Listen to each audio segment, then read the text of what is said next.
Okay, so now it's a little bit past midnight. We got this thing jacked up. We just got it off the dyno. I probably shouldn't have made that third pull. They're running a little hard, but we're having a transmission issue. So I don't know, when they run 167 mile per hour on the dyno there, it may have tore the planetary up or something. So we're fixing to crawl up under there real fast and see if we see anything wrong. Let's check it out. 54. All right, we're working on it. It's 1:30 now. There's a few people out here helping. It's a beautiful night. It's gotten a little more humid, but we sweating. It's like locking up in first gear. So yeah, something's broken in the transmission for sure.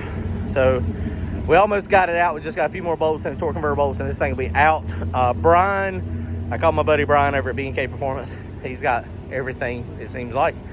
So Randy is going by his shop in the morning to pick up his heads, and so he's going to be bringing some parts to us tomorrow too, which I have not talked to Randy, but I'm going to call Randy tomorrow morning at like 7 o'clock and make sure that he grabs what we got coming as well.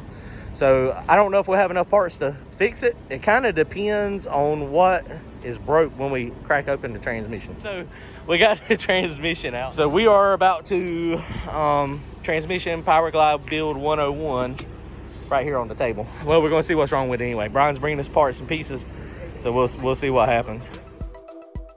All right, guys. So at this point, we had no idea exactly what happened. I pulled the data log up, and that big fireball that come out the exhaust happened on decel. As soon as I let go of the throttle, it lost crankshaft signal. So I have that 58X or 60-2 crank trigger set up. The crank trigger actually moved just a tad. The bolts were tight, but it moved a little bit, enough for it to make contact. It lost sync, backfired, cut the engine off. Running 167 mile per hour on the dyno, we had no fluid flow going through the transmission, and I think that was the root cause of this issue. So at this point, the motor seems to be okay, but I'm not 100% for sure. It was kind of idling a little bit funny, but I did pull the plugs, and the plugs looked okay. So hopefully the motor is in good shape, but we won't find out till we get this problem fixed. And these guys here, I can't thank them enough. It was fun. It was exciting. It was a last-minute dyno session. I wasn't supposed to be on the dyno, but I decided to do it at the last minute. And these guys stuck it out with me to 3:30 in the morning to pull this thing apart. I really appreciate it, guys. I had told my other crew guys that nothing was happening at the track Friday night, that we were only going to be watching roll racing. Boy, was I wrong.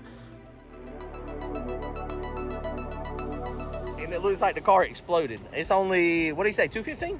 Yeah. I haven't been keeping track of time, but it didn't take but probably 45 minutes or an hour to get it out. It's not too bad. So we'll have this thing busted apart here in probably another 25 or 30 minutes, see what's wrong with it. I think what has happened is I don't know. So we'll see. It locked up a minute ago. I'm hoping it just burnt the band up. It's kind of funny, though. When I had it in low gear, all of a sudden it stopped moving. So that was a little odd. So it's like almost like the trans brake engaged. So I don't know. We'll see what happened. Let's check it out.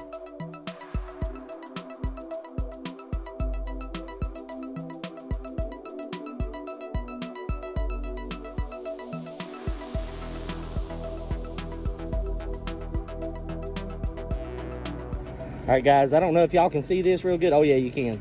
That is like shards of something metal. So when it was coming down on the decel, I felt some vibration stuff, and man, that was all in the pan. So yeah, we got some carnage here. So let's see, keep going.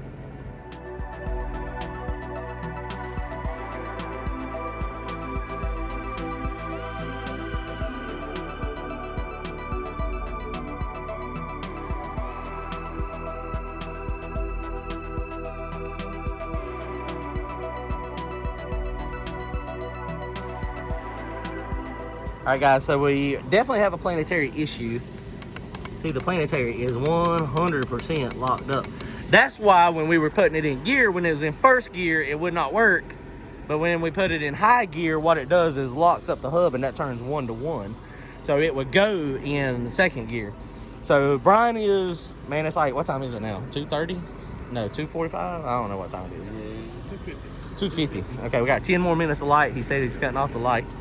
But we're going to snatch planetary apart real fast. We got light if he cuts it off, so we're okay. So we're going to just pull it apart real fast. Yeah. See if it's repairable. Hopefully it is. Hopefully we did find a chunk of, that is 100% thrust washer. And it's that one right there. The tang is gone. If you look, the tang right there, that's the one that's locked up right there. Tang is gone, and that actually, if you look at it, that one is a little bit discolored. Wow, it sure is. Look, the heat's got to that one. So I've got another set of 180 straight cuts that I destroyed. I don't remember what all I destroyed on them though, but hopefully that pinion right there, that is the big one. Hopefully that one is okay. Let's take it apart real fast.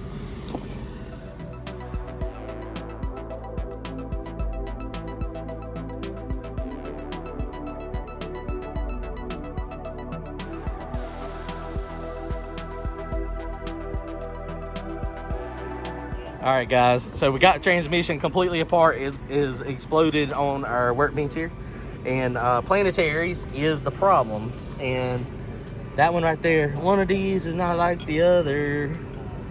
So a couple problems. This thing got super hot. It broke the stop that is supposed to hold that thing. And so yeah, it's tore up. The good thing is, and it's seized up completely, it is locked. The good thing is what it's locked on is the pin is locked on the shaft here. So we did get it to move some. So we're gonna take it over there, we're gonna hammer it really hard. Nothing in this one is usable anymore. So we're gonna, if we destroy it, that's fine. We can't destroy it any more than what it already is. So we're gonna go ahead and destroy that one, taking it out. We'll have transmission parts in the morning. Yeah, something's making noises, yeah. That's a lot of pressure. I wonder if an impact would be better popping it than, I don't know, it might. you know, that popping on it. So hopefully in the morning, hopefully we can still race tomorrow. What time is it now? It's almost 3 o'clock in the morning. I spilled transmission fluid all over my freaking, my flip-flops. So, oh, we're a little bit past 3. Okay. About 11 and a half hours. So we are almost ready to go in and go to sleep. Although I'm going in there, they got a hotel close by. Happy's not far away. All right, guys, we're gonna try tomorrow. I don't know if it's gonna happen or not, but this is a dyno day disaster. All right, guys, later. Don't forget to comment, like, and subscribe. See y'all.